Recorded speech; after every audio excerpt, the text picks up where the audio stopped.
Pilipino, ipagmalaki ang galing na meron tayo.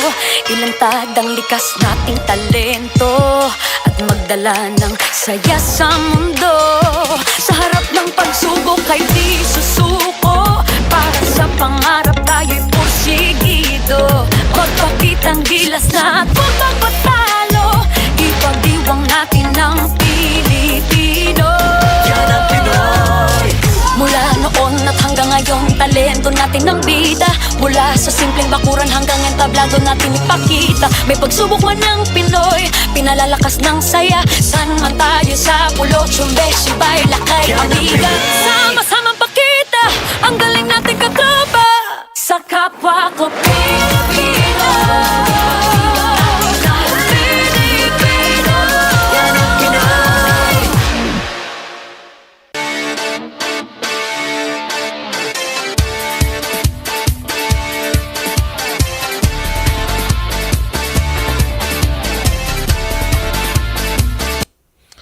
I'm back! Namiss niyo ba ako? Ha? Medyo isang linggo lang po ha. Sandali lang ako nawala. Diyos ko, tamambak po ang nangyari sa mundo ng palakasan. At kaya po yan ang ating pag-uusapan ngayong Sabado ng umaga sa inyong paboritong kasama. Ha? Tuwing almusal, di paano? Bango na! Power and play na! Power and Play with Kom Noli Eala. Magandang umaga. Good morning po sa lahat sa inyo. Naimbag na bigat yo amin. Of course, sa lahat po ng ating mga kaibigan, sa lahat po ng ating mga suki, nagbabalik po ang inyong paboritong kasama tuwing Sabado, ang Power and Play. Hatid sa inyo ng Cherry Loom, ang yerong may aluminum, Cherry Tigo, it's fun to drive, at ng Chooks to Go, ang nag-iisang manok ng bayan. And of course, we are powered by Smart. Oy, siya nga pala, wini-welcome natin ang ating pinakabagong kasama sa pamilya po ng Power and Play sponsors. Walang iba kundi ang True Religion. Yan ha, True Religion. Ha? Maraming salamat sa True Religion, ang premiadong jeans and apparel company. Of course, ngayon po ay nandito na sa Pilipinas ang True Religion. Ha? Pwede nyo po silang makita. Yan, nakita mo naman, True Religion brand jeans. Visit True Religion sa Conrad S. Maison, sa MOA Complex, sa Resorts World Manila, at sa Hacienda Designer Outlet po sa Silang, Cavite. Very exclusive yan. And of course, ang kanilang tagline, True Religion, where passion meets power. Idagdagan na natin, Power and Play. Again, marami po salamat sa lahat ng mga taga True Religion. Ako, binabati po natin ang mga nakikinig sa atin sa Radyo 5 92.3 News FM. Talagang na-miss ko kayong lahat. Bumisita lang tayo ng konti doon sa ng ating mga kaibigan, doon sa ibang bansang malamig. Pero hindi naman kalamigan, at tayo po yung nakipag-graduation doon. At talagang na-miss ko po yung ating mga suki dito. Yung pong mga nakikinig sa atin sa kanilang mga sasakyan, sa mga namamasada, mga pauwi ng kanilang probinsya. Lahat po ng nasa emergency rooms, dyan po sa Radyo 5 92.3 News FM. Of course, lahat po ng nakikinig sa atin sa nanonood sa 1PH on Signal TV. Lalong-lalo na po sa gawing Cebu. Mayong buntag kaninyo tanan sa inyong lahat po dyan sa mga nanonood sa 1PH on Signal TV. And of course, all over the world via Facebook Live. Good morning! Naku, ang dami po nating pag-uusapan sapagkat napakaraming nangyayari sa mundo ng palakasan. Nagsimula na ang NBA Finals. Kahapon, napanood natin ang pambihirang Game 1 kung saan nakabalik ang Boston Celtics at talunin ng Golden State Warriors sa kanilang sariling home court para pangunahan po ang NBA Finals. Nandyan din po ang pagsisimula ng PBA Season 47. Nako magsisimula na po yan bukas. Kaya abangan nyo po lahat yan. 12 koponan, may bagong team, yung Converge Fiber Xers na dating Alaska, pero sila po ngayon ay under new management. Tingnan natin kung magbabago ang kapalaran sa PBA. And of course, katatapos lang po ng Southeast Asian Games sa Hanoi. Mamaya pag-uusapan din natin po yan tungkol naman sa mga kaganapan na nangyari dyan. And of course, mga balita tungkol sa Gilas Pilipinas na meron na naman mga pagbabago. Atin pong hihimayin yan mamaya din po. Isang inaabangan natin, dalawa na inaabangan natin na mga events na mangyayari ay yung laban po ng ating kababayang si Nonito Donaire. Laban po kay Naoya Inoue, June 7 sa Saitama, Japan. Aba, kailan ba yung June 7? A4 ba ngayon? A5? Aba, sa Martes. Martes po ang laban ni Nonito Donaire. Kaya pagdasal po natin ang ating kababayan. Yan po ay unification bout sa bantamweight division. Napakagandang laban yan at ating pong aantabayanan ang pukpukan dyan. Of course, ang isa pa nating tinututukan ay yung paglalaro sa US Open kung saan ang ating kababayan natin, Yuka Saso, ay defending champion, although napakasama ng kanyang pagsisimula doon po sa US Open sa North Carolina. Ang ating mga makakasama mamaya, of course, EJ Obiena para pag-usapan ang kanyang gold medal performance sa Southeast Asian Games at sa Italy. And then makakausap din po natin si Coach Chot Reyes ng Gilas Pilipinas at ng Token Text, Tropang Giga. Ibi-breakdown po natin ang NBA Finals natin ngayong araw po ito. Kasama walang iba kundi ang batikang sports anchor mula sa ESPN SportsCenter sa Amerika, si Aaron Atayde, at ang pinagmamalaki naman nating from One Sports na si Jutt Sulit. And of course, yung paborito po nyong fast take. So marami tayong dadaanan at na-miss ko kayo. Kaya simulan na natin po ang ating balitaan sa ating sports weekly highlights. Power and Play with Kom Noli Eala.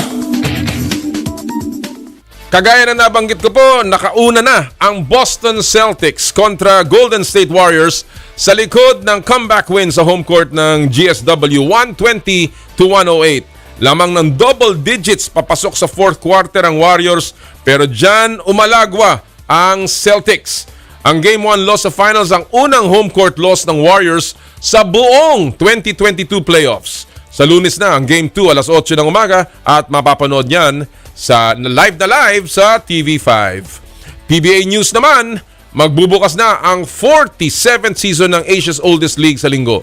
Target ng PBA ang 3 conferences ngayong season na magsisimula sa All-Filipino na Philippine Cup.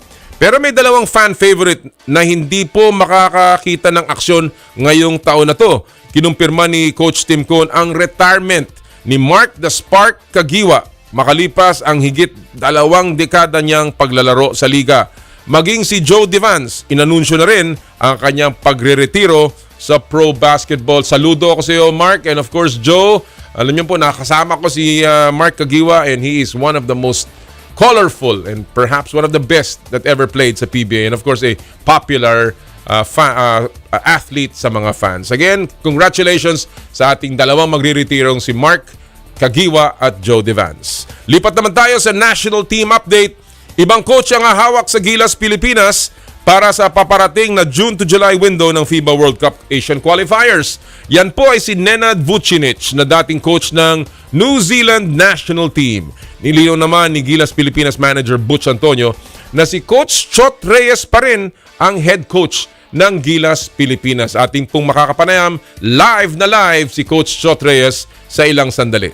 Update naman sa isa pa nating pambato abroad. Nakakuha ng ginto si EJ Obiena sa Italy. Congratulations! Sa likod ng 5.85-meter jump na panalunan ng Pinoy pole vaulter ang European City of Sports leg sa L'Aquila, Italy. Ito ang unang ginto ni EJ matapos ang tagumpay na title defense niya sa 31st Southeast Asian Games. Sa isa pang may dugong Pinoy, muling umangat sa world number 5 ang ranking ni Wesley So. Kasunod yan ng magandang performance niya sa Norway Chess Tournament kung saan natalo pa niya si world number 1 Magnus Carlsen. At yan po ang buod ng mga balita sa ating Sports Weekly Highlights. Again, tinututukan po natin yang pong laban ni Nonito Donaire and of course yung pong paglalaro ni Yuka Saso. At marami pang iba. Ang daming balita ngayong araw nito sa pagdating sa sports, sa sports pages, at yan po ay ating ibabalita. Ang game 2 po ng finals ay sa Lunes ng NBA. Naku, napakaganda nung laban kahapon. Umangat ng konti lumamang ng malaki ang Golden State. Humabol sa second quarter ang Boston at lumamang pa sila sa halftime. Pero lumamang ng 12 puntos ang Golden State up to the start of the third quarter bago po nakabalik ang Boston sa napakaraming 3-point shot na nagmula kay Al Horford, kay Jaylen Brown, kay Derek White at kung sino-sino pa. Kaya po nanalo sila running away 120-108. Mananalo kaya ang Boston sa second game? Yan po ang ating pupulsuhan, mga kaibigan, ngayong araw na ito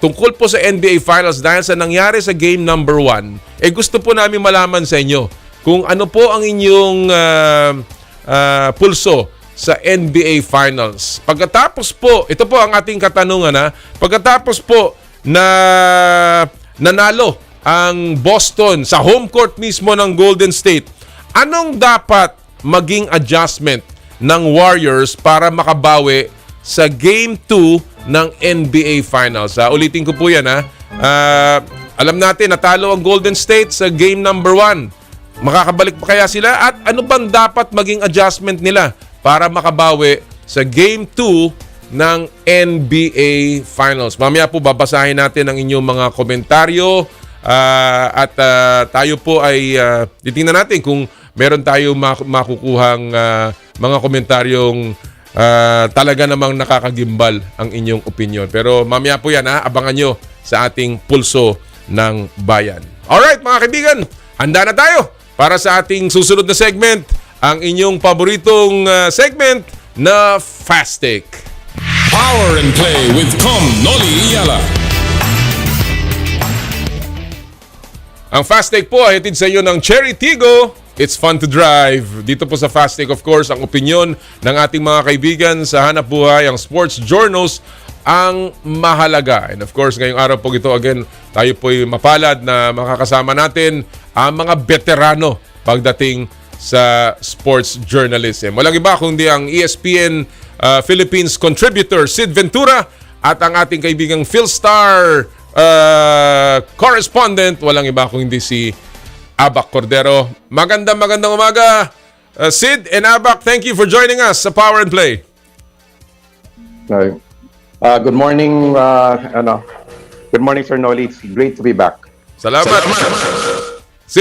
Abak, kamusta ka? Mukhang wala pang audio si Abak. Baka naka-mute. Okay, good morning Yo. po, Kom. As usual, our pleasure. Thank you. Salamat for joining us this morning. Alam niyo naman, pagdating sa mga veterano, ito po yung mga mabibigat. And no, before I go to the fast take issues, let me begin first. Alam mo, Sid, alam natin na naghahanda na si Kai Soto na sumama dun sa NBA draft. What is your feel? Ano ba ang latest kay Kai Soto? It looks like dumadami ang interest para sa ating bata. Yung nga ako, noong una, hindi siya lumalabas sa mga mock drafts ng mga sports sites sa States, pero sumulpot siya, I think, 2 weeks ago, Sports Illustrated mock draft. They see him going from number 49 to the Sacramento Kings, and then another mock draft saw him going to the Warriors with the 55th pick. So, hindi natin alam minsan sablay ang mock draft, minsan tama naman. No, hindi lang kasi consistent ngayon na lumalabas siya sa lahat ng mock drafts, pero I think it's a good sign na maraming mga NBA teams who want to get a closer look at him through private workouts. Correct. So, syempre as a Filipino, we're hoping na his name will be called on draft day on June 23. Absolutely. Talagang yan ang ating pinagdarasal dahil at the end of the day, kababayan natin yan, dugong Pilipino, tunay na Pilipino, and we're hoping na yung mga workouts niya, the latest of which is with Chicago, talagang magbukas ng mata ng mga NBA teams na piliin si Kai Soto. Abak, alam mo, you correctly picked in our show itong finals tandem sa NBA na Golden State versus Boston. Unang-una, ano ang naramdaman mo during that time na tinanong kita? Napili mo Golden State and Boston, nagkatotoo, and now it is there. Ano naman ang pakiramdam mo sa series na to? Well, natap lang naman ko, Golden State was there, talaga naman papunta sila sa finals. But Boston, I felt, was at the right time, picking at the right time, And true enough, mga nilampasan nila sa playoffs ang bibigat, Milwaukee and Miami, And ngayon, suddenly 1-0 pa sila ngayon. So, parang naiba ngayon yung dehado. Suddenly, pwede mo sabihin, even with a 1-0 lead, baka even na ngayon ang serye, or a little more, medyo makukuha na ng konting odds ang Boston. So, tingnan natin, sa Lunes, magandang game yan ko. Medyo maaga na naman tayo gigising. Oo nga. Kanina, mukhang si Sid Boston Celtics ito. Sid, mukhang may pinapakita kang sombre. Ayun! Yun ang... Kap yan. maganda ba ang kutob mo, Sid, na tuloy-tuloy na to? Well, sana, prediction ko was Celtics in 7 eh. Wow. So sana magkatotoo yun and hopefully in fewer games. Oo. Hirap mag-game 7 sa Chase Center. Ikaw, Abak, ano ba prediction mo? Ngayon na na-predict mo na yung finals, ito na, predict mo naman kung ano yung mangyayari dito. Ako, talaga, kahit na Boston ako, Golden State pa rin naman ang llamado. Nakita niyo naman sa Game 1, talagang ang laki ng odds, plus 175, minus 300 yata yung Boston. Wow. Tingin ko, but with what happened in Game 1, lilipat na ulit ako talaga. Magbo-Boston na ako in mga 6-7 games siguro. Ako, personal, alam mo naman ako, Philadelphia ako, mortal na kaaway namin ang Boston. But ako, this series, and even before it started, I was Boston. Ako ang feeling ko, yung mga bigs ng Boston, very versatile, agile, they can switch on anyone. I think that will be the key. Yung switchability ng defense nila. Kasi ako, I still believe defense will win the championship. And I think yun ang magiging susi dito. Lalong-lalo na, kung ganyan ang shooting ni Al Horford, hindi tatalunin ang Boston pag ganyan ang kinalabsan nitong seryeng ito. Alright! Tuloy na tayo sa ating mga fast-take issues ngayong umagang ito. Alam nyo na ang drill. Walang tama, walang mali. Bato-bato sa langit, tamaan, huwag magagalit. Ito ang ating unang issue of the morning. Kanina ko pa binabanggit ng ating inaabangan, tinututukan, ay ang parating na WBC or Bantamweight Unification Bout. WBC, IBF, WBA between Nonito Donaire, ang ating kababayan, at ang Hapon na si Naoya Inoue sa June 7 sa Saitama Arena sa Japan. So ang tanong, ano ang chances ni Nonito the Filipino Flash Donaire na makabawi at makuha ang title mula kay Naoya Inoue? I'll begin with you, Sid. 1 minute. Go! Mabigat itong rematch na ito para kay Filipino Flash Nonito Donaire. Alam naman natin, pinahirapan talaga niya si Inoue nung unang encounter nila nung 2019 pero kinapos lang siya nung huli. Inoue is called the monster for a reason. Napakabigat ng mga suntok niya. But I think Nonito has learned from that last encounter, that last fight. No?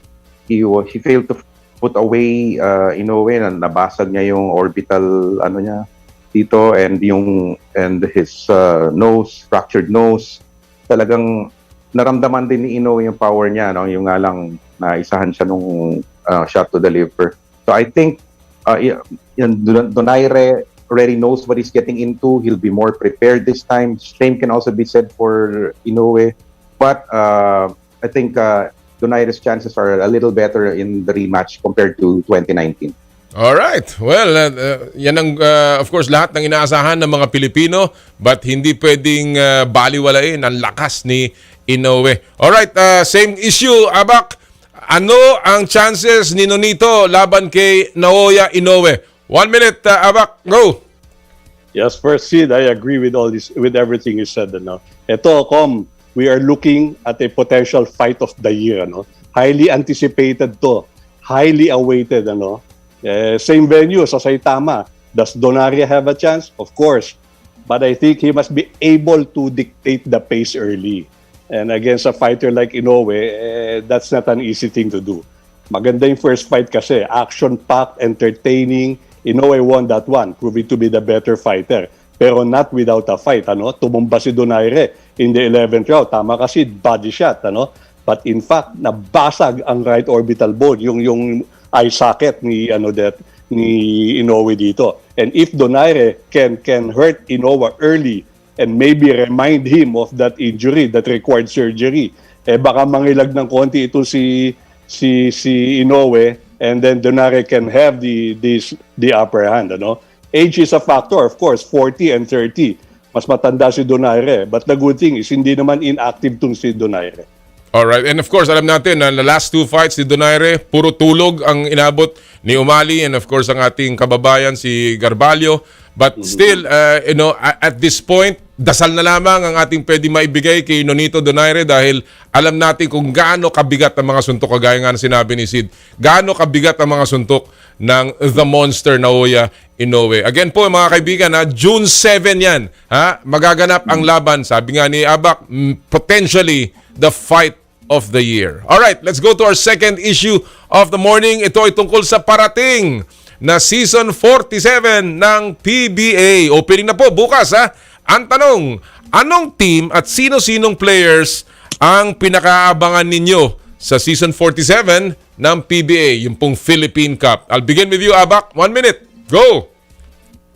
Kom, alam naman yan eh. We're looking at the full calendar, ano? Full calendar. 3 conferences na wala kasi yung Asian Games, so medyo mas naging kampante mag-full calendar ang PBA, no? All Filipino sa Sunday, then Commissioner's Cup, 6-10, Governor's Cup, 6-6 ang imports. But since malayo pa naman yung iba, Philippine Cup muna tayo, Kom. I'm looking at the usual suspects, di ba? With due respect to the others, mabibilang mo naman sa daliri mo sino talaga may mga chances dito sa Philippine Cup. We have TNT, of course, with Coach Chot Reyes, ano? Kaya ba niya mag-back-to-back? The PBA is different from the SEA Games, ano? But I think Coach Chot will remain the favorite, and this TNT yung tropa niya dito sa Philippine Cup, ano? Kaya sabi ko, talagang TNT ang nasa taas dito. We must also look at SMB, Magnolia, Meralco, naman, Ginebra, andyan naman lahat yan eh. It's the crown jewel, so the Philippine Cup, so abangan natin. Alright, well, mamaya pag-uusapan natin yung Gilas, but of course, alam natin na pagdating sa Philippine Cup, yung mga malalakas ang lineup lagi na traditionally superpower ng PBA. Sid, same issue. Ano ba ang pinaka-aabangan mo? Sino-sino mga player? Aling team para sa pagbubukas ng Season 47? 1 minute, Sid. Go! Sangayon ako sa mga teams na sinabi ni Abak, sila yung mga liyamado. Defending champion TNT, the Governor's Cup champion Barangay Ginebra.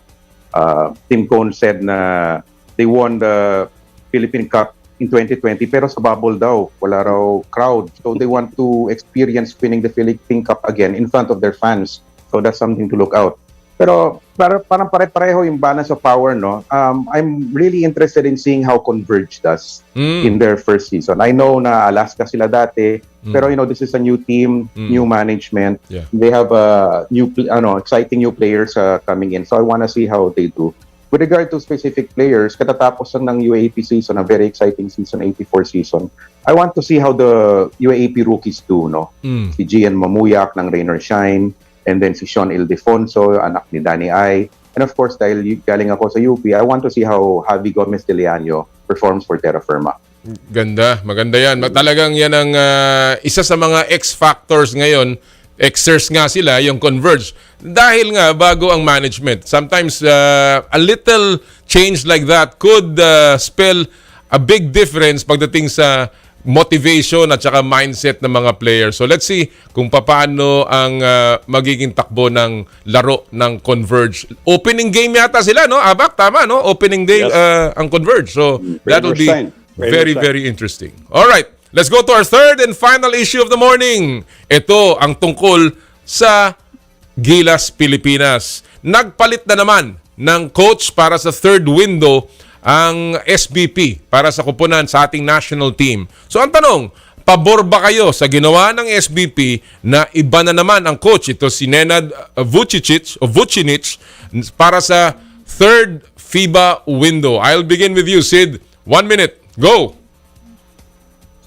Well, tandaan natin, first of all, para sa FIBA World Cup to next year, and the Philippines has already qualified for the FIBA World Cup. No? Even if we lose all of our games Asian qualifiers, we are still qualified. So now is the best time to give exposure to the young kids and also to hindi naman try out, pero see how someone like Coach Nenad will do when he's handed the reins of the national team. No? So it's not as if he's a stranger. He's been with the program since last year. Nandun siya sa SEA Games, nandun siya sa previous qualifiers, no? And I think, Coach Chot, hindi naman wala siyang pakialam sa Gilas, pero PBA season is opening. May mga rin ang TNT. So the SPP brass, they probably thought na this is a good time to expose others to the national team, both player and coach. Well, tama kasi. Of course, si Vucinic is also not an inexperienced coach dahil hinawakan na niyan ang New Zealand. So, hindi naman to bagito, ika nga. Abak, same question. Pabor ka ba sa ginawa ng SBP na muling nagbago ng coach for the third window ng FIBA qualifiers? 1 minute, Abak. Go! Well, it's their call, not ours. So, ako, naniwala, tama na may mga sinabi ni Sid. So, dadagdagan ko lang, na number one, hindi naman si Nena ang tatawag who will call the shots for the World Cup. It's still Chot Reyes. And with 15 months to go, matagal pa yan. But it doesn't mean we have the luxury of time. Kaya honestly, kailangan na buuin yung team na yan for 2023. Look at what happened in Hanoi. Suddenly, para naging Asian Games and SEA Games, we almost lost to Thailand and lost the gold to Indonesia. Lack of chemistry ang problema. And we don't want this same thing to happen in the World Cup. We cannot win the crown there, but we can win a game or two, no? We need to form the team soon. Tingin ko lang, on paper at least, form the team. On paper, kahit on paper lang, and then take it from there. Well, I totally agree with the two of you. Dapat talaga maghanda. Actually, 2017 pa na award ang FIBA World Cup para sa Maynila. We had all that time to prepare and nilagay nila yung 23 for 23, kung ano-anong mga programa yan. Nilagay nila si Tab Baldwin and then of course nagkapalit-palit. And that's the only frustration that I have, that we had so much time to prepare and yet 15 months to go. Sabi nga ni Abak, naghahanda pa rin tayo. So, we don't expect to win the World Cup, but we at least expect na tayo ay magiging competitive dahil tayo ay host. So, again, we're hoping, sabi nga ni Abak, hindi naman natin call yan, but we're certainly hoping na itong mga eksperimentong ito sa kaduluduluhan ay magdudulot ng mabuti para sa ating bansa. Well, Sid and Abak, again, as usual, marami kami napulot sa inyo and we're hoping na you can guest with us again another time. Maraming salamat sa panahon binigay nyo sa amin ngayong umaga. Thank you, Kom. Anytime. Mga kaibigan, ang ating mga kaibigan, Sid Ventura, ESPN Philippines contributor, and ang veteranong journalist na si Abak Cordero ng Philippine Star. Maraming po salamat. Naku, ang dami nun. Of course, again, we're hoping na ito po mga pagbabago sa Gilas, while maybe experimental, while temporary, hindi po ito balakid para pagkaisahin ang ating kupunan, pagkaisahin ng SBP ang ating mga players. Sana po magtulong-tulong na ang mga stakeholders. Sana po ibigay na ninyo ang pinakamagagaling nating player para naman tayo ay hindi mapahiya bilang host ng 2023 FIBA World Cup.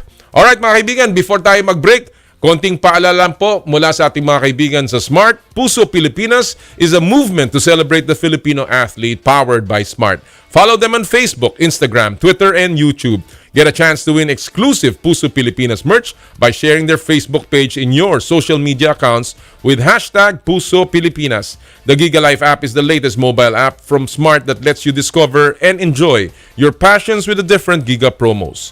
It can be downloaded and used by Smart Postpaid, Smart Prepaid, Bro Prepaid, and TNT subscribers via the Apple or Google Play Store. What can the Giga Life app do for me? Check your balance, monitor your current subscription, top up using debit credit card, subscribe to the latest Giga promos, monitor your data consumption, auto-detect your mobile number when you are connected to Smart Network, one-tap subscription to the most popular offer, Giga Video 99. And of course, Power and Play is powered by Smart. Alright, at this point, kami po ay magbe-break ng panandalian sa amin pong pagbabalik. Makakasama natin live ang head coach ng TNT Tropang Giga at ng Gilas Pilipinas, walang iba kundi si Coach Chot Reyes. Ito po ang Power and Play, hatid sa inyo ng Cherry Loom, Cherry Tigo at ng Chooks to Go. Kasama na rin po ang True Religion. Ang oras po natin, 8:33 ng umaga.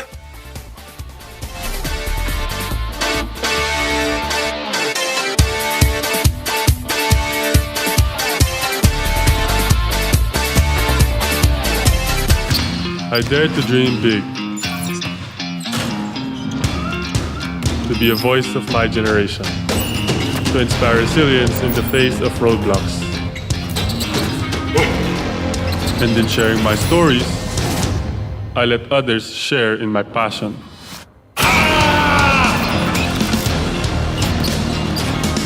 Follow Kai's stories on Twitter and share yours.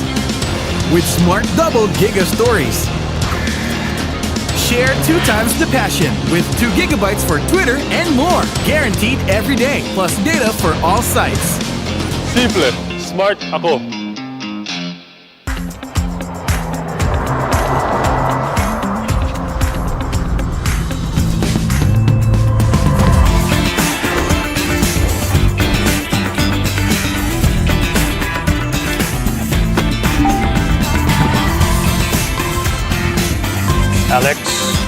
Alex, are you ready to have some fun on your first driving lesson?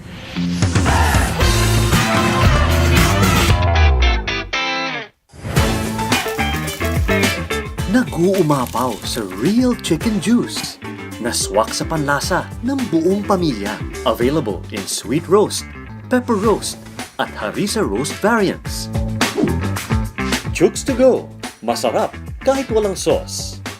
Tawag na sa Chooks to Go Delivery Hotline 8687-1010 o online sa chookstogodelivery.com or via GrabFood at Foodpanda.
Para dito sa pool of players na to, Coach, will they still really be considered as a pagbuo ng final team natin, as you said, no? Or at least the final pool going into the FIBA World Cup? Meron bang ganong intention, or is this really just a stopgap measure and this will be players na will be considered for, further on, hindi sa 2023?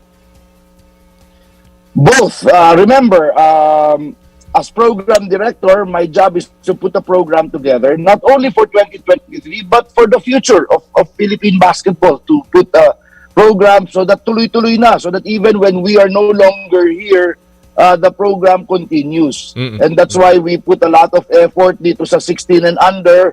Kung makita mo yung mga players that we have here, we have, I think, 4 or 5, 6'6" and above players, because talagang piniprepare na natin yung future. So that's the first in reply to your question. And secondly, yes, there are going to be players in this pool that will make the final pool. Hindi natin masabi if they'll make the final 12, but they will be part of the final pool for World Cup 2023. So it is a two-in-one process. Talagang tinitignan natin. Ako personally, I think there are going to be players in this team na pupunta sa New Zealand who we're going to find in the final pool. Well, I'm pulling for all of them, lalong-lalo na doon sa huling naipasok doon si Allen Liwag, who came from a small program of our school dito sa Quezon City, yung St. Patrick's School, picked up by Ayak, who has developed into a terrific player. At sana nga kami ay nagdarasal na ma-develop yung bata. Kagaya nila Abando, nila James Spencer, and everyone else dun sa pool na yan. Yes. Unfortunately, there are we have some issues there. Si James Spencer pala, nag-rehab siya. He's in Australia. I don't think he can join. He already said he cannot join this team kasi he's injured. May injury pala siya, plantar fasciitis that he's rehabbing now. But yeah, guys like Allen Liwag, these are players na you'll never know. Right now, he's pretty raw, but he has size, he has athletic ability.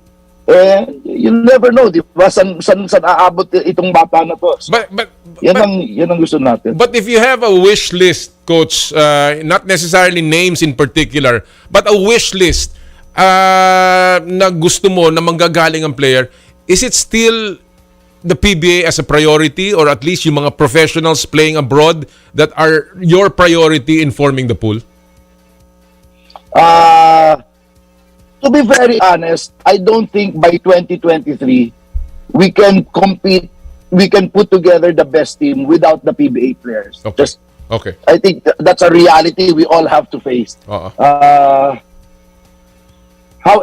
I think that there are players, and we all know who they are. There are a couple of players who are in Japan. And then there are a couple of players who are neither in Japan nor in the PBA who have a real crack at the final lineup. That's why wala tayong pwedeng i-exclude, Kom. We have to really open our thinking because you'll never know who's going to make it. And that's why mas lalong mahirap just to coordinate the schedules of the Japan teams, the PBA, the collegiate leagues. You can imagine the nightmare, right? So, yun ang nagiging problema natin. And I know maraming nagagalit, bakit ganito, bakit ganyan, but please understand the problem of that we are facing just in the selection process alone. Ngayon lang, sa pool na ni-name namin, Kom, I can tell you, there are 1 or 2 guys hindi pa namin nakikita. So, they haven't even attended practice. So, ano na to college players na to. So, Alam mo, it's not easy. So nabanggit ko nga kanina, we were awarded the hosting in 2017 and alam ko, you already put together a program back then, yung 23 for 23. You were preparing it. Of course, nagkaroon ng palitan, nagkaroon ng rigodon, revolving door, and you're back at the helm, you're the program director, and again now we're seeing another name, Nenad Vucinic. Is it frustrating? I mean, really, personally, is it frustrating? I guess kami, kasi we are frustrated, na ang may panahon para buuin itong magaling na programang ito. But parang we're back to square one. Do you feel that or hindi naman? Hindi naman back to square one? Hindi naman back to square one. Remember, we put the program together and I thought Coach Tab was doing a good job. Ang problema, nagkaroon ng mga balakid, nagkaroon ng obstacles, and he stepped down, and we were left with very little to work with. So, hindi naman back to square one. But then we just want to inform everyone to please understand how difficult the process is. Kasi nung binubuo natin yan, wala namang Japan, wala namang Taiwan, wala namang Korea. Diba? Wala naman gito ng mga issue na to eh. Wala namang COVID pa nun. And then all of these things happen. Correct. And now we are dealing with that reality. So we're trying we've sat down, like I said, anyone who wants to take a look, there is already a program broken down month to month, all the way to August 2023. What are the competitions? Who are the potential players? Ganito, ganyan. So it's all already there. Ang communication namin with the PBA has been consistent. Hats off to Kom Willie and the PBA board. They're really trying their best to help us out. They're bending over backwards to help the program. Wala akong masasabi dyan. Alright. And that's why we're just asking for patience. Remember, 2023 ang inaano natin dito, August 2023. So that's the goal. We will put together the best team possible for August 2023. Well, talking about putting together a team, and just to end this interview, Coach, pasimula na ang PBA Season 47. How is your team, ang TNT Tropang Gigas, lalong-lalo na sa mga fans ninyo? Are you more prepared dito sa Season 47? Well, I've been very pleased with the way our training and our practices have been going. However, to be very honest, we are not going to be at full strength because Mikey Williams still has to agree on a contract. So we still don't have him. And Kelly Williams as well is recovering from a calf injury. So we won't have him as well for the opening game. But alam mo naman tayo, laban lang tayo ng laban. We're very excited and optimistic, and we're really looking forward to the opening of this new season. I'm just interested, sabi mo nga si Mikey Williams has not yet signed the contract. What is the latest there? Is there a big snag or ito naman ay a matter of time? Ano ba yan? Ano bang balita dyan, Coach? The real issue is he has a 2-year contract, but there was a provision in his contract that if we win a championship, he has the option to renegotiate. So, we're in the process of renegotiating now. Mahaba lang ng konti. But you're confident? Confident ka na makukuha niyo? Yeah, I'm confident. He himself has expressed to me personally his desire to continue playing for Talk and Text. Medyo humaba lang, and you know how these things go. Sometimes it can drag on for a bit, but if both parties are really interested in getting things done, then I'm looking forward to wrapping it up sooner rather than later. All right. Well, maraming salamat, Coach. A lot of things learned today, and of course, we wish you all the best. Ako, I will be patient, definitely, and I hope everyone else does so. But alam mo naman ng Pinoy, talagang pag basketball, mainit ang dugo. Kaya, Coach, ikaw rin, be patient, and good luck sa pagbubukas ng PBA bukas. Maraming salamat. Thank you, Kom. Mga kaibigan, ang head coach ng Talk and Text Tropang Giga and of course ng Gilas Pilipinas, head coach po siya. Huwag niyo pong questionin yan. Marami nagsasabi, hindi naman head coach po si Coach Chot at yan po ay confirm na rin ng SBP. Ha? So again, we wish the TNT Tropang Giga all the best and of course ang Gilas Pilipinas. Alright, we will take a break pero bago po niyan, pasok muna natin ang ating mga viral videos at pop culture sa Stop and Pop. Power and Play with Kom Noli Eala.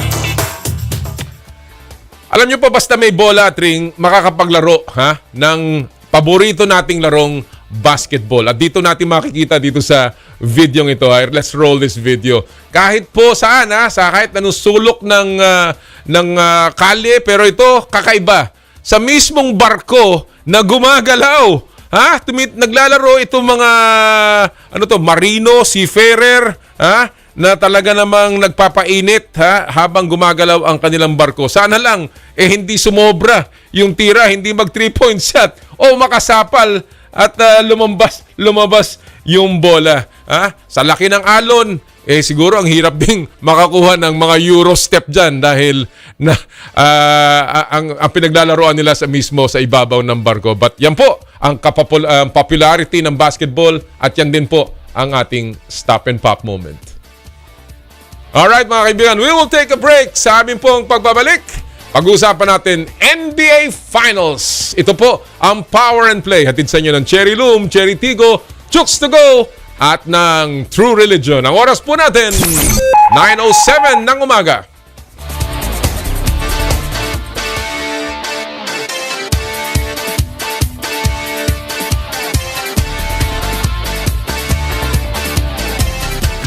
I dare to dream big, to be a voice of my generation, to inspire resilience in the face of roadblocks. And in sharing my stories, I let others share in my passion.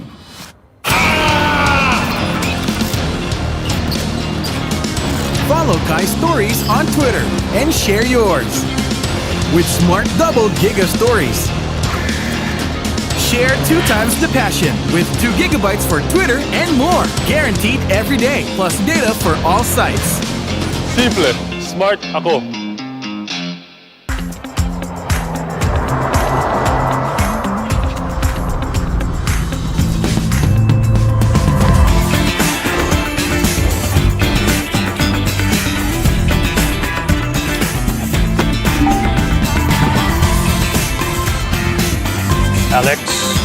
Alex, are you ready to have some fun on your first driving lesson?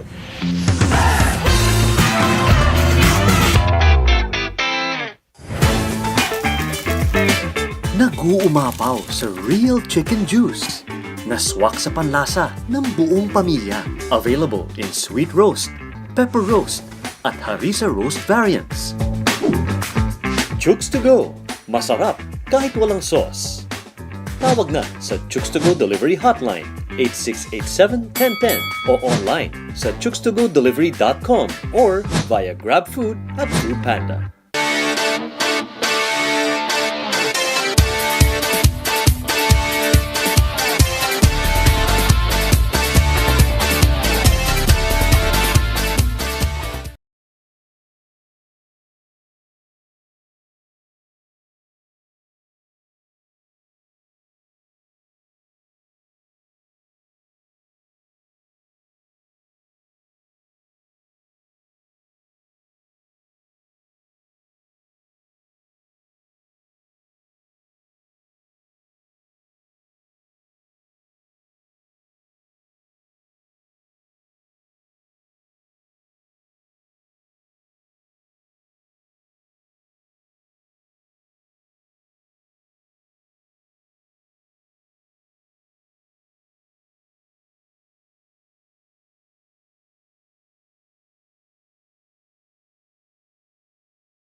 Eala Power and Play sa Radyo 5 92.3 News FM. Power and Play with Kom Noli Eala. Nagbabalik po ang Power and Play. At this point, I'd just like to thank all of our sponsors that continue to support our show. Marami po salamat sa Cherry Loom, ang yerong may aluminum. Sa ganitong pabago-bago ang panahon, mga kapatid, sobrang init tapos biglang uulan. Kailangan natin ng matibay at protektadong bubong. Dapat ang bubong ay yerong may aluminum. Kapag may aluminum, tsak na pang matagalan. At isa lang ang alam kong dekalidad na yerong may aluminum, yan ang Cherry Loom, tibay protektado sa pang matagalang yero. Cherry Loom, ang yerong may aluminum. Thank you! Cherry Tigo. Saluhin ang swerteng hatid ng Year of the Tiger. Own a brand new Tigo 2 Pro crossover with Cherry's Year of the Growling Tigo promo. Sa halagang 68,000 low down payment, may sporty 5-seater ka na safe in any road condition dahil mas mataas ang ground clearance nito kaysa sedan. Spacious din ang seats at legroom kaya mas komportable mapa-driver or passenger. May 9-inch infotainment system pa na pwedeng i-connect sa Mirror Link and Apple CarPlay para mas convenient at chill ang travel mo. Pili na from the 6 lucky colors of Tigo 2 Pro: Passion Orange, Lava Red, Graphite Gray, Vivid White, Tuscan Beige at Laser Yellow. Hashtag move for more colors and adventure. Bisitahin ang www.cherryauto.ph to know more about the fun to drive Tigo 2 Pro. Thank you! Chooks to Go, ang nag-iisang manok ng bayan. Subukan ang kanilang pinakabagong oven-roasted chicken na mas pinasarap dahil sa nag-uumapaw na flavorful chicken juice. And of course, check out yung pong Chooks, yung unang dine-in restaurant ng Chooks to Go dyan po sa Lipa, Batangas. Again, Chooks to Go, ang nag-iisang manok ng bayan. Thank you! True Religion, ang ating pong pinakabagong kasama sa Power and Play. True Religion brand jeans for your best style choice. Visit True Religion Conrad S. Maison, MOA Complex, Resorts World Manila, and Hacienda Designer Outlet Silang Cavite. True Religion, where passion meets power, where passion meets Power and Play. Marami po salamat sa True Religion. Joyride, ang bago ninyong kasundo. Magpadala na with confidence kahit para sa negosyo o personal bulk deliveries man yan. Kayang-kaya yan i-deliver securely with Joyride. And of course, ang pinaka-latest offering ng Joyride, ang Joyride Car. Samahan nyo na ng kanilang motorcycle taxi service. So download the latest Joyride Super App now. Thank you! Elms Seafood Paluto, the latest offering of the Elms Resto Bar Group, located at Unit 2 Ground Floor, Calle Bistro Ever, Commonwealth, Quezon City. Enjoy their delectable seafood menu in a relaxed, casual dining atmosphere for your salo-salo seafood meal. Elms Seafood Paluto. Skin, your face and body anti-aging center, na may branches po sa Alabang Town Center at Green Hills, San Juan. For your skin assessments and treatment schedule, please call 0917-890-1640 or 0977-809-8886. Thank you! ASEA Subic Beach Resort. Experience the getaway that you deserve and dive into limitless happenings, rejuvenating experiences, and gastronomic adventures. ASEA Subic Beach Resort. Thank you! And of course, Power and Play is powered by Smart. Live Smart! Maraming salamat po sa lahat ng ating mga tagapagtaguyod. Tsaka pala gusto ko lang batiin si incoming PCOO Secretary of the Press, Attorney Trixie Cruz Angeles. We had a very good lunch kahapon. Congratulations, ma'am, and good luck sa inyong pagpasok sa Office of the Press Secretary. Alright, at this point, pag-uusapan po natin ang talaga namang umatikabong NBA Finals kung saan kahapon po ay nanalo na ang Boston Celtics ng Game 1 sa NBA Finals dun sa mismong home court ng Golden State Warriors. Game 2 is of course scheduled on Monday sa Pilipinas at ang ating makakausap ngayon para himayin ang NBA Finals walang iba kung hindi ang ESPN SportsCenter anchor. Pambihira. Sa US po to ha? Mula sa Bristol, Connecticut, Aaron Atayde. And of course, ang ating kaibigan from One Sports, ang ating kabatikan at hinahangang si Jutt Sulit. Gentlemen, thank you for joining us this morning sa Power and Play. It's a big honor for me, Aaron, to have you on the show. And Jutt, first time muli ni Aaron since he went over sa ESPN. Thank you for joining us. Thank you so much for having me, Kom. It's just a normal Friday night for me. Saturday night, hindi ko na alam kung anong day ngayon, but it's nice to see you all. Ang sarap mag-Tagalog ulit. Jutt, thank you. Alam ko na busy-busy ng paghahanda dahil malapit na magsimula ang season 47. Oo, Kom, pero alam mo naman, pag usapang basketball, di natin matatanggihan yan.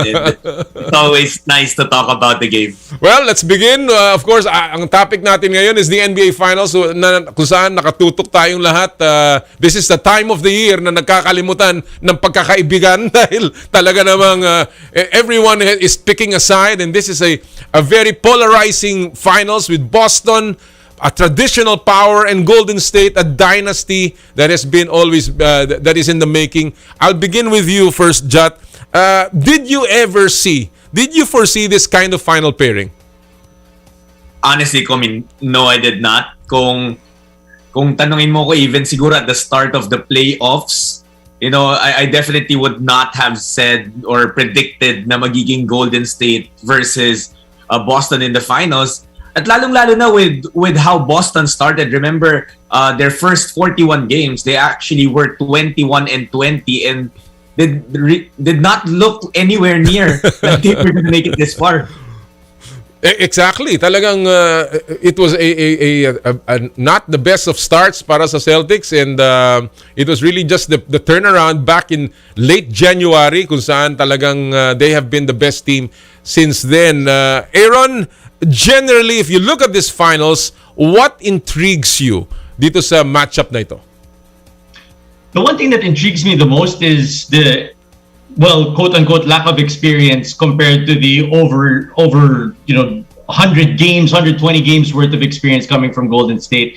The inexperience from Boston coming into this series, they had zero finals experience, 0 games in the finals of experience, and that does not only stop with the players. This is also the first finals for Ime Udoka, who is the head coach of Boston. Mm-hmm. And he is only I believe the 5th coach in the last 25 years who was a rookie to reach the NBA Finals. Yung maganda para sa kanya though, Kom, is the last 2 rookie coaches that got to the NBA Finals, Nick Nurse, Tyronn Lue. Surprisingly, both of them also beat Steve Kerr in the NBA Finals. Well, of course, when you talk about that though, and the inexperience of Boston, but when you look at the dynastic run ng Golden State, Boston has had the better of the Warriors throughout this run. And is that a factor, you think, Jutt, pagdating sa mindset, papasok ng finals? Mindset, feel ko, yes. But also, I do believe that the Warriors, led by, of course, the vets in Steph Curry, Klay Thompson, at lalong-lalo na si Draymond Green, palagay ko kaya na nung tatlo to really stand as leaders and say, okay, yung mga nangyari before, it doesn't matter too much in this run. You know, what matters, iba na tong team natin, even the players are different.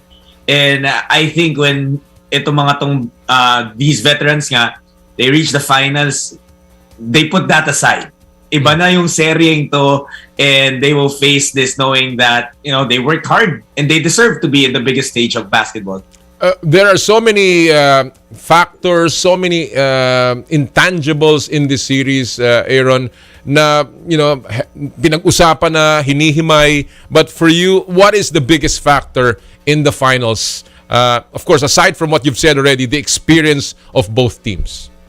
It's going to come down to who's going to have better defense. We saw it in game number 1 that when given a little bit of opening for either of these teams, they will make a three-pointer, and that goes up and down the entire lineup, except for maybe Draymond Green and Kevon Looney for Golden State. But for Boston, anyone that you leave open will be there. Remember, these are the top 2 teams in defensive efficiency in the regular season. It's only happened I think maybe 2 or 3 other times that that the top 2 defensive efficiency teams have met in the finals. The last one, of course, Chicago playing Seattle back in 1996. But you have to, as a basketball fan, kung nanonood ka bilang fan ng basketball mismo, hindi ng Celtics, hindi ng Golden State, pag pinanood mo lang talaga yung depensa ng dalawang koponan na to, it just brings a smile to your face that only fantastic defense can really give you. Talaga yan, totoo yan. And of course, it also brings us a smile to me to see a veteran like Al Horford coming up big, a guy who has, sabi nga nila, has the most number of games in the playoffs but has never won a title. Jutt, how much of a factor is Al Horford, talking about his defense and now a little bit of that offense that we saw in game number 1? Alam mo, Kom, when I learned that the Celtics did not have a single finals experience, a single game sa buong roster, I was like, si Al Horford. And then I realized, oo nga, no? Hindi pa nga. And, that's the kind of guy Al Horford is. And that's how long he has been a winner na parang mapapaisip, feel ko hindi lang ako nag-iisa na iisipin mo nag-finals na si Al Horford eh. But yeah, that's the kind of experience pa rin and leadership that I feel he will bring or he brings to the Celtics. Yung young core nila of Tatum, Smart, and Jaylen Brown, they're already vets pretty much, no? But then you need someone who's been around as long as Al Horford, who will not try to take the limelight in any way. But pag kailangan puntahan tulad nung game 1, will be ready to hit those big shots for you. Interestingly, Al Horford is probably one of the unsung heroes ng Boston. But Aaron, when you talk about the Warriors, Jordan Poole has been a big contributor in this entire season. Hindi lamang sa playoffs, but also during the time that Klay Thompson was gone. But he was almost a non-factor yesterday sa game. Do you see this as something that the Golden State Warriors are concerned about, na si Jordan Poole is not delivering, at least in game number 1? Absolutely. If you look at the box scores and you see that Jordan Poole had shot half of the shots that Draymond Green shot, there is a problem on your team. And that is not what Coach Steve Kerr is trying to do here. I mean, Draymond Green went 2 for 12 from the field.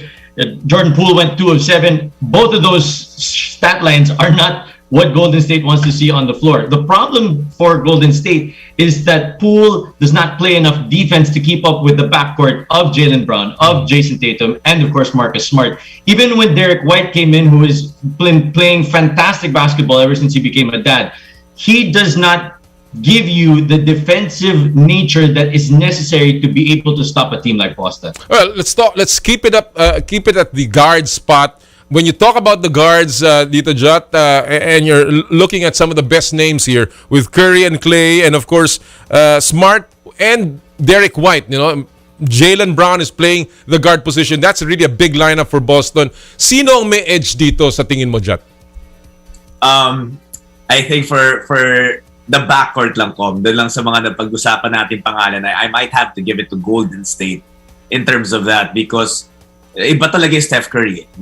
You have a guy who's already cemented his place among the best players in the history of the entire league. And while malaki rin naman yung chance that the guards of Boston might head that way as well, baka hindi pa. But Curry pa lang already is someone who, in terms of bigat, of how much of a household name he has become in the NBA, he's etched himself up there. Of course, Klay Thompson also had a so-so mediocre second half. First half was okay for Klay, but the second half parang nawala. Aaron, what is the sense there? Is Klay Thompson, alam natin he is recovering. He is not yet at full strength the way we saw him in the early domination of the Warriors. Is Klay Thompson going to have to pick up here to support Klay, or rather Steph? Absolutely. 6 of 14 shooting is not good. That's not Klay level shooting if they want to win a championship. But the thing is that it's really the defense that is being put on them. You can see how the different schemes are coming towards closing out against Klay Thompson. They're even closing out on those screens harder than when they're closing out against Steph Curry. Of course, Steph had a fantastic first quarter, but after that, he kind of trailed off from there. It's like the entire Golden State team and everyone in the crowd as well was watching that game in the Chase Center and was thinking, okay, tapos na to, pauwi na tayo, all the way until the fourth quarter, where we've seen it before. Boston comes up big in the clutch. They know how to do it. And that's what I was saying. the people are pointing at that 123 games compared to 0 ng Boston. It's like Boston doesn't know what they don't know. Like they don't know. They don't care. They don't care. To be nervous, but they're doing what they're doing at an impeccable rate. Well, when you talk about yung numbers na yun, 123-0, but parang sabi mo nga, Aaron, they don't even care. They're just playing, and that's been their attitude throughout these playoffs.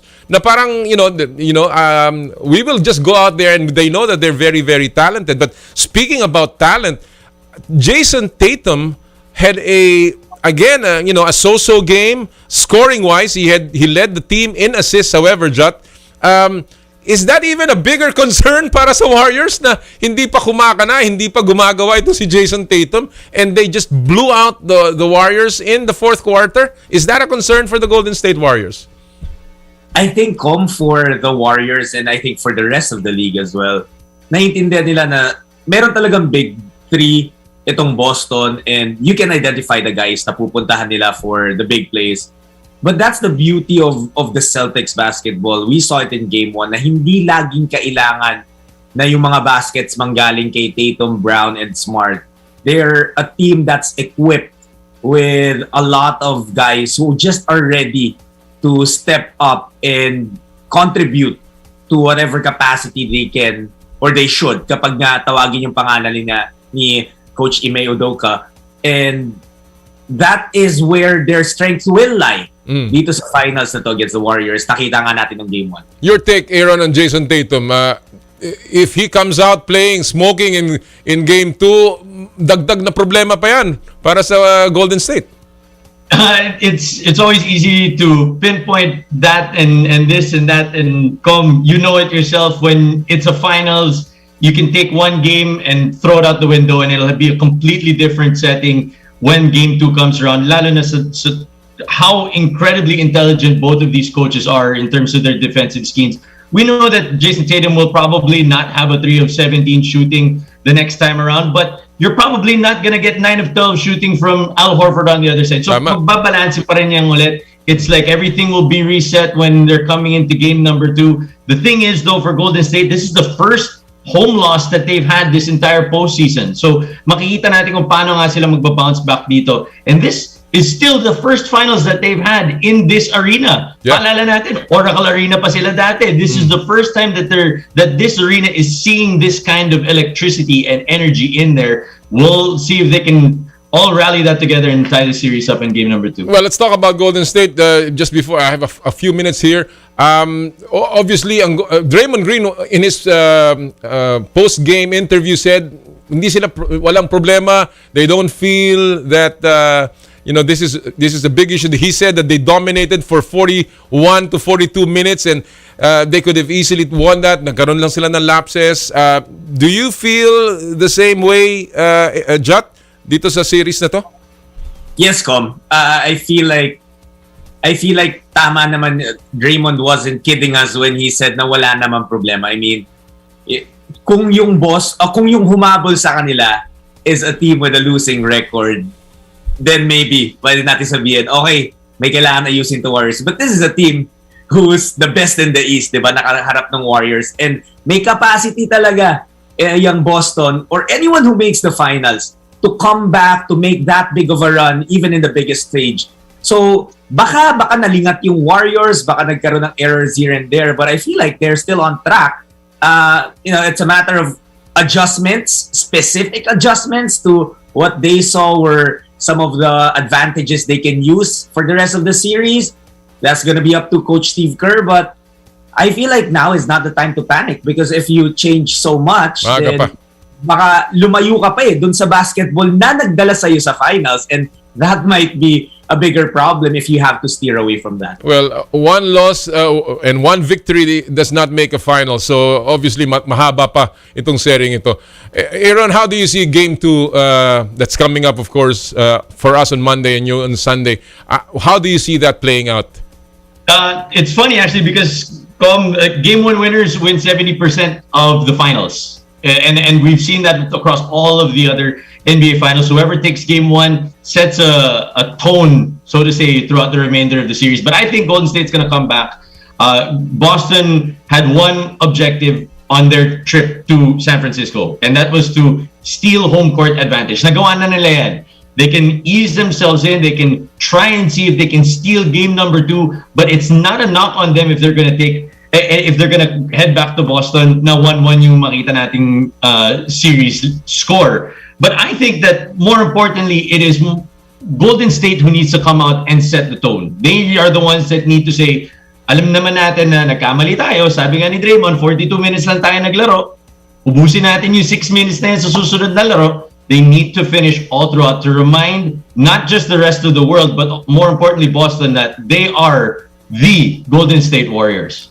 Quick question, Jutt, before I let you go. What do you think should the Warriors do just to come back in this series? I think they have to stay true to that Warriors basketball. You know, yung shooting nila will be key. And for me talaga, I think Jordan Poole will need to be a little bit more aggressive. I don't know what it is to be a young player in the NBA Finals. I wish I did. Pero, you know, baka meron talagang, you know, mental factor din na makes you cave in a little bit. He has to get over that kung meron man, because talagang kakailanganin siya ng Warriors in the series. And before I let you go, Aaron, what is the sense of the media back in the US? You know, with this kind of a final setup, and of course the massive support coming from both home teams. We know how rabid the fans are in San Francisco, and of course in Boston. I was there in Game 4, and I saw how the town just is so happy, and the city is just so happy that the finals is back in Boston. What is the sense of the media back in the US? Well, the media is loving it, especially because of how blown out we saw the games were in the Eastern Conference Finals. Now that the games are picking up, it's a very close game. You could see that the ratings are very high on both international markets as well as domestic markets here in the States.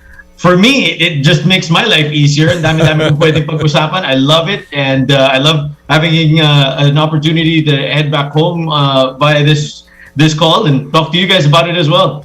Well, we're certainly excited to watch this final series all the way, hopefully to Game 7. But more importantly, sana marinig namin yung recap mo sa ESPN SportsCenter. Jutt, I'm looking forward to the PBA, and I'm certainly looking forward to watching you once again. Maraming salamat sa panahon na binigay niyo sa amin today to talk about the NBA Finals. Thanks, guys. Thank you, Kom. Yan po mga kaibigan ng ating mga kaibigan. Jutt Sulit from One Sports, and Aaron Atayde from ESPN SportsCenter USA. Grabe, no? Talagang iba ang NBA Finals, and this will be a series that will go down again as a classic. Kaya abangan niyo po yan, mga kaibigan. Alright, tuloy-tuloy po tayo. Wala na, medyo hindi na tayo magbe-break sapagkat napaka-interesante po ang susunod nating makakapanayam. Ito po ay pag-uusap tungkol sa pagkapanalo at of course pagbalik, ika nga, loob, yung pong parang nawalan, nabunutan ng tinik. Itong pag-usapan po natin sa In the Spotlight. Power and Play with Kom Noli Eala. He was in trouble just a few months ago, almost uncertain kung siya po ay makakalaro sa Southeast Asian Games. But everything just quickly again came together, na-resolve ang problema, and EJ Obiena is once again a champion. Siya po ang ating nakapanayam sa In the Spotlight. Ito po ang ating interview with our pole vault king, EJ Obiena. As promised, ang ating suki dito sa Power and Play, no other than our pole vault king, EJ Obiena from Formia in Italy. Magandang araw, EJ. It's good to have you back on the show. Thank you po. As always, thank you for having me, Kom. Alam mo, una-una, I'm very, very happy with all of the things that have transpired in your life in the last 2.5 months or so, na talagang kahit papano, nagbago ang ihip ng hangin. Of course, starting with the mediation, and then of course leading to the Southeast Asian Games, where you were the flag bearer. First of all, how did that feel, EJ? Anong pakiramdam nun, being the flag bearer ng ating delegation? Well, definitely was a pleasure for me and it's an honor. Iba po yung pakiramdam eh. I think this was my first time carrying the flag, solely carrying the flag of the country. And, at first I felt like, I'm representing the whole delegation here in Southeast Asian Games. Then again, I was like, wait, actually I'm representing a bigger delegation. I'm just not representing the athletes. I'm also representing the hundreds and millions of Filipinos all over the world. And yeah, that felt big. And I think at that time I really needed that push, that kind of pressure in a way, and made it a little bit sweeter when the sole Olympic gold medalist of our history in the Olympics said it should be you. Alam natin na marami ring Pilipino sa Hanoi, sa Vietnam, no? How was the reception from our countrymen para sa inyo? Wow, I mean, not for me, but there are some teams that were able to receive some packages from the OFW working in Hanoi, and I met a couple of Filipinos during the opening ceremony, and they're just very happy to see people waving our flag and having a representation there. And yeah, you know when it's Filipino the moment you go out and then you see them screaming their heart out, even without a flag or with a flag. Those are. Alam naman natin ang kababayan laging full support, lalo-lalo na sa mga athletes or even artists that go over in another country. And I'm sure the Filipino fans there were very thrilled with the performance of our athletes. Finishing fourth is nothing to be ashamed about, and we really had a tremendous performance sa Southeast Asian Games. Ikaw mismo, EJ, back-to-back golds in the SEA Games, in the pole vault, a successful defense of your 2019 victory here in Manila, and of course, you broke your own record sa Southeast Asian Games. Do you feel a sense of vindication after all that you've been through? Do you feel that medyo yung ba ang dating sa'yo or something else? I think it didn't feel like a vindication. It felt more job done as much as it is. I felt like there was like a lot of pressure, and yeah, I felt like there's a lot of things in line for me at that competition, as much as it is just a Southeast Asian Games. It is still the Southeast Asian Games, still representing the country, and yeah, I didn't really feel about any kind of vindication. I just felt like, I went out there and I was expected to win, and I'm relieved that I was able to deliver, and bring the medal back to. Up to about maybe early March, yung chances mo of playing in the Southeast Asian Games hang on the balance. Hindi pa, you were removed from the national training pool ng Patafa, and Patafa was in all sorts of trouble with the POC, and it didn't seem that this was going to be fixed until, of course, the mediation came in, and the parties obviously came to an agreement. Honestly, EJ, were you still hopeful and were you really deliberately working towards a resolution para makalaro ka sa Southeast Asian Games? And given that na it was hanging in the balance, were you really prepared? 100% ka bang handa pa rin? Even if you weren't sure kung ikaw ay talagang makakasama sa Philippine team? First of all, I hope that whatever happened would not ever happen again to anyone in any kind, any shape or form. Number two, regarding your question, if I was prepared, I think I was just preparing for whatever's going to come. I think that's what COVID did for me in 2020.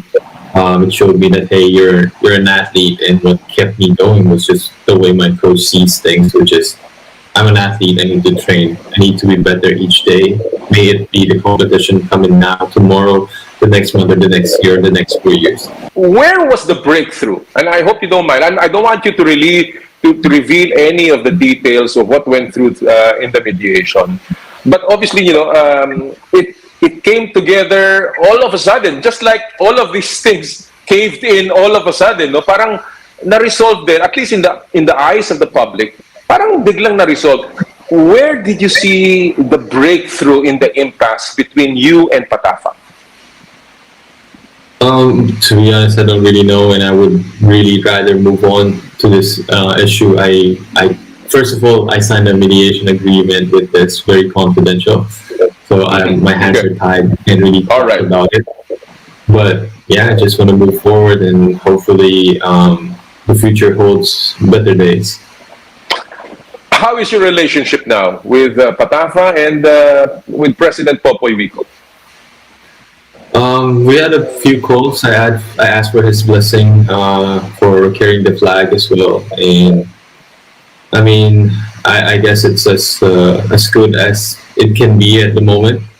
And I'm just hoping that we continue to see eye to eye, and hopefully we understand that this is both our goal to represent the Philippines in a better platform in the bigger competitions and bring the medal to the country. And I think that is a strong unifying point for each and every one of us. So I guess ang tanong ko is, if you were just to look at this chapter in your career, ano yung mga important lessons na natutunan mo na now you use, as you said, to move forward? I think first thing that I really learned is try to communicate as clearly, as better as you can be, and second is really try to understand the other person, whatever it is their perspective is. Like, I think I have a broad understanding of someone's I have a broad understanding of what is the perspective of someone, but I'm still young. I'm still really not as experienced as anyone in the field who has been there for quite some time. And sometimes you need some understanding and some patience, and sometimes humility do play a big role in every step of the way. Alam natin ngayon na naayos na yan. It all started with some issues on accounting and disbursements and liquidation. Has there been any policy change that came out of this mediation na ngayon ikaw you're doing different things insofar as I guess getting the support, financial or otherwise, from the Patafa? Meron bang pagbabago sa mga polisiya now that this is over? I'm hoping I think that's the main reason that we were in the Senate back in February, to hopefully get the streamlined process for the athletes para po sa ating mga Pilipino makakuha po ng support. At the same time po, we get the assistance that we understand, because we understand it's a government funding. It does need liquidation. It does need paperwork. But at the same time, these are athletes, and I'm not saying that we can't, but we have better things to do, and what is that? It's our job to train and focus on our event. That as an athlete, focus on training day in, day out. It's a 24-hour day job. It's not something that I am just a hobby, or I go there. I basically travel like 16 hours away from my family just to enjoy my career. No, it's not that. Right. And so hopefully there's gonna be some changes moving forward, which I think the officials will understand, and I hope for, as I said, a better tomorrow. Right. Well, I don't want to belabor the point. I certainly will move on, and I'm just happy that everything is all under the water. Sabi nga nila, all's well that ends well, and under the bridge rather. And I'm just happy that tapos na yan. But so let me go back to the Southeast Asian Games. When you look at that, parang it was described by many scribes as you just breeze through the field. Parang talagang lamang na lamang ang EJ Obiena. How would you rate your performance, EJ, with a leap of with a performance of 5.46 meters, breaking the old record na ikaw rin ang gumawa? How would you rate that performance in Hanoi? Considering everything, I'll rate it with a 6 overall. Wow. Ganun kababa pa pa. Yeah, but if I'm saying I'll rate it as a 10 if I was able to take everything off that I should be doing. Like I won the competition, set a new record, didn't make the Asian record, so maybe a 9.5. And in a sense of doing the checklist, but if I'm being critical about myself, I'll say it's a 6. I've done a lot of things not so good as I could have, and I think I rushed a bit of things, and probably could have done a little bit better, and could have performed a little bit higher as well. Yeah. Oh, did you see the conditions as right for the picking to have a good jump? Yung bang track was okay? Was the wind conditions okay? I know all of those things come into play, but was it right for a good jump? Well, at first it was okay. It was a slight wind going from my right to left, a little bit of tailwind, but it just didn't help me when it started to rain, of course. And unfortunately, it was raining on the higher heights, and it's a bit of a trouble. But everybody's at that moment it was me subjected to that condition. I just need to do what I need to do, which is to win that medal back home. And it's still a gold. A gold is a gold, and definitely another historical and proud moment for the Philippines. And of course, a few days ago, after the Southeast Asian Games victory, you win another gold. Talking about the gold, and this time you win it in Italy, a few hours away from where you stay. Tell us about that experience. You jumped 5.85 meters, again close to your personal best. And of course, getting nearer to certain heights that are, of course, for many of us, unthinkable. Tell us about that experience, jumping in front of that kind of view and that kind of crowd watching. Well, to be honest, the view in itself is just worth the travel, and just having a competition there in front of a cathedral, it's a once in a lifetime experience, and I think I'll be very proud of just having a photo of me jumping, and the backdrop is like these historic places. Not a lot of people can do that, and not a lot of people can compete in front of such historic places. So I'm truly happy and definitely blessed to be able to bring back those trophy and those memories with me. The World Championships is a month away, and obviously that's something that is going to be again a tough challenge, but a very prestigious one for you. How does this victory in Italy, I guess, count in the sphere of things in your preparation for the World Championships? It's good because I came out of 16 steps, which is 2 steps shorter than my actual run-up. Jumping the 3rd best mark in the world at the moment, it's promising. It's very promising, and me and my coach just had a bit of I think it was mostly my mistake, a bit of a rookie mistake on choosing poles on the higher height. So I think we're in a good path. We're trying to, of course, strive for a little bit better, but I think we're hoping that we get good results, and we're just gonna keep bowing our heads and take whatever we can. And problem solving is one of the things that we're trying to do, and gathering and, to be honest, like collecting just funds to. Unfortunately, a sporting career needs money for it to kind of move forward. Correct. Well, again, it's a problem that faces everyone, and we certainly hope that maayos ka agad yan. But when you look at your preparations for the World Championships, is there anything new that you are doing with your coach, and what are you focusing on as you move on, nearer and nearer to the World Championships?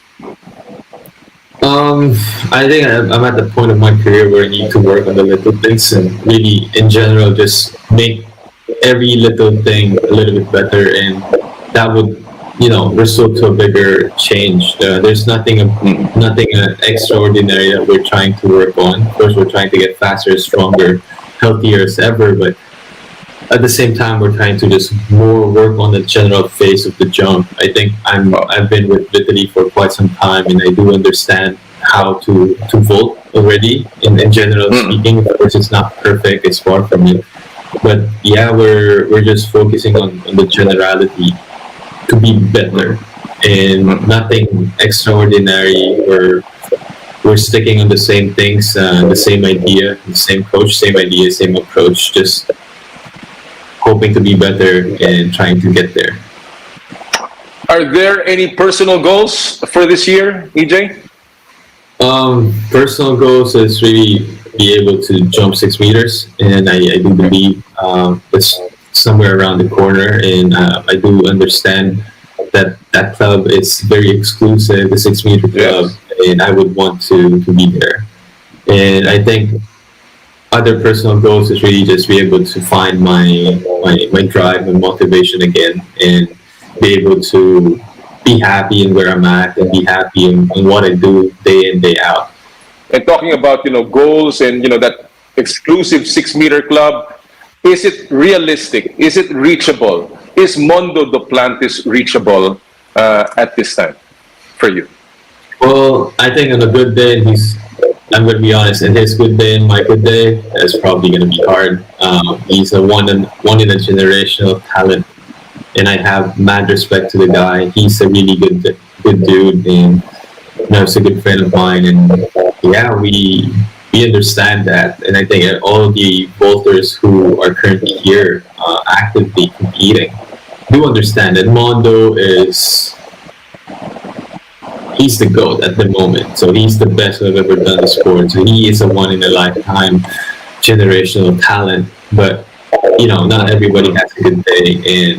And the thing that I can do that is in my control, it's not really pull him down. It's really just to improve myself, to do better and compete at the best of my abilities. Because I truly still believe it doesn't matter how good of an athlete you are, when it comes to competition, it's the guy who wants it most. It's the guy who's hungriest for that. And hopefully get that 6 meters speed first Asian to have ever done it. And yeah. Right. Well, we're all looking forward to that day. We're all looking forward to that day na andun yung pangalan ninyo ni Duplantis going toe-to-toe and centimeter by centimeter for that elusive 6 meters. All right, you were given some incentives as for winning the gold medal in the Southeast Asian Games. In fact, dinoble ni Pangulong Duterte ang incentives ninyo. Have you received it, and what do you plan to do with your incentives, EJ? Hindi sa chismoso kami, ha? Hindi kami chismoso, ha?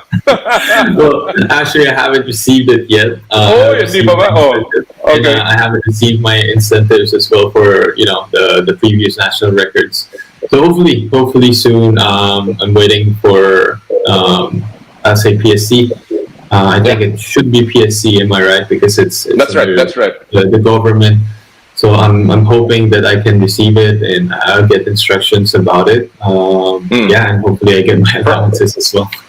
From what I understand, the new president PBM, really wants to ensure that all of the athletes are given their incentives as quickly as possible. Talagang yun ang kanyang gusto mangyari para sa mga atleta. All right, Paris is just around the corner. Paris Olympics in about 2 years' time, and clearly that is your target. That has been what you have said all along, because of course of what happened in Tokyo, and you just want to get back there in that big stage.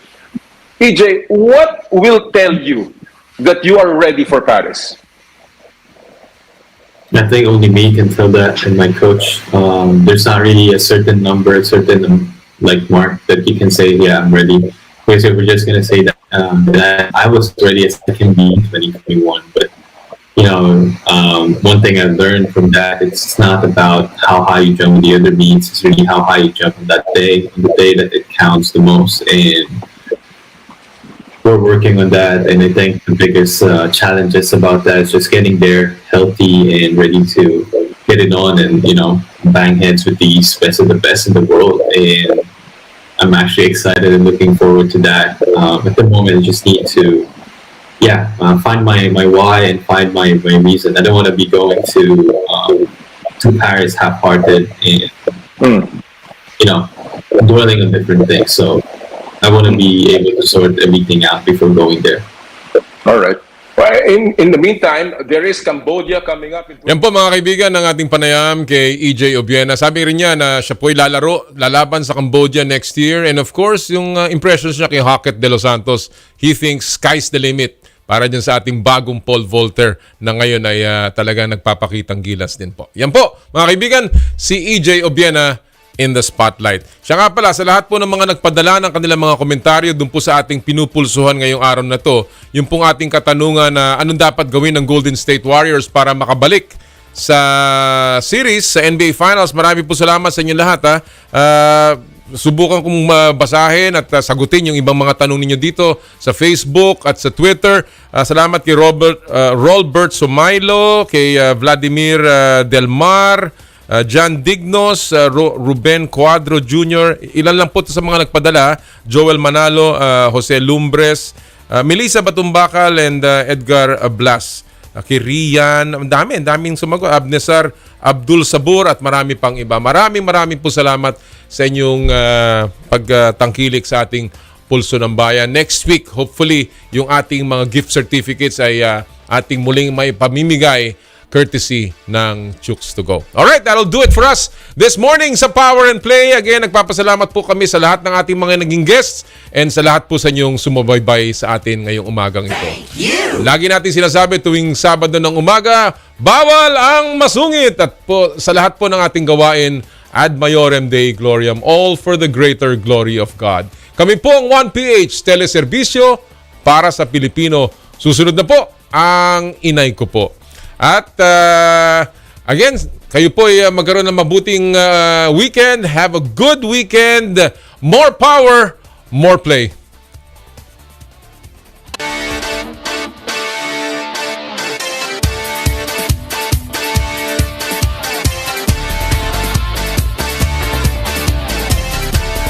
Sa kapwa ko Pilipino, ipagmalaki ang galing na meron tayo. Ilantad ang likas nating talento at magdala ng saya sa mundo. Sa harap ng pagsubok ay di susuko. Para sa pangarap tayo'y porsigido. Magpakitang gilas na at pagpapatalo. Ipag-iwang natin ang Pilipino. Yan ang Pinoy. Mula noon at hanggang ngayon, talento natin ang bida. Mula sa simpleng bakuran hanggang entablado natin ipakita. May pagsubok man ng Pinoy, pinalalakas ng saya. San man tayo sa pulo, tsumbe, sibay, lakay, amiga. Sama-samang pakita ang galing natin katropa. Sa kapwa ko Pilipino.